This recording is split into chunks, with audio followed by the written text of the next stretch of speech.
শিয়াল যেমন চায় না মুরগিটা বাঁধা থাকুক, ঠিক কিনা বলেন? শিয়াল কি এটা চায়? শিয়াল চায় মুরগি ছাড়া থাকুক, আমি টপাস করে ধরবো আর খেয়ে। বিড়াল যেমন চায় না তরকারিটা ঢেকে থাক, ঠিক কিনা?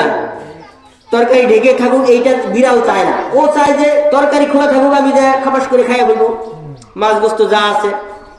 ঠিক এরকম সমাজের মধ্যে ওই সমস্ত ব্যক্তিরাই ইসলামী আইন চায় না, কোরআনের শাসন চায় না, যারা ওই শিয়ালের মতো, যারা ওই লুচ্চা বদমাইশ, তারপরে খুনি, ধর্ষণকারী, হত্যাকারী, লুণ্ঠনকারী, ছিনতাইকারী, চাঁদাবাজ, বাটপার, এরাই শুধু চায় না কোরআনের শাসন দেশ জমিনে প্রতিষ্ঠিত হয়, ঠিক কিনা বলেন?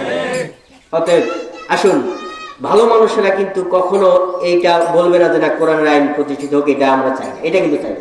ভালো মানুষ চাইবে না এটা চাই আইন চালু হোক, আমরা সবাই শান্তিতে থাকবো, সবাই আপনার ধনী হোক গরিব হোক, মানে সকল শ্রেণীর মানুষ শান্তিতে বসবাস করবে। অতএব আসুন আমরা এই ঈদুল ফিতর থেকে এটা শিক্ষা গ্রহণ করি যে আমরা তাকওয়ার গুণগুলো অর্জন করবো। তাকওয়ার ব্যাখ্যা এর আগের বছরে আমি আলোচনা করছিলাম, এই জন্য এবার করি নাই।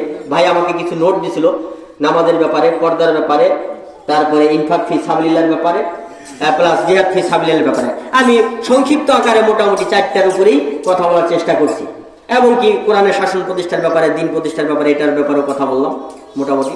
তো এখান থেকে এটা শিক্ষা নিতে হবে যে তাকওয়া আমাদের কিন্তু এই 1 মাস থাকলেই চলবে না, বাকি 11 মাসও থাকতে হবে। আজকের ঈদ থেকে যেন আমরা সবকিছু ভুলে না যাই। আজকের ঈদ তাদের জন্য নয় যারা সুন্দর পোশাক পরিধান করছে, ঠিক কিনা বলেন?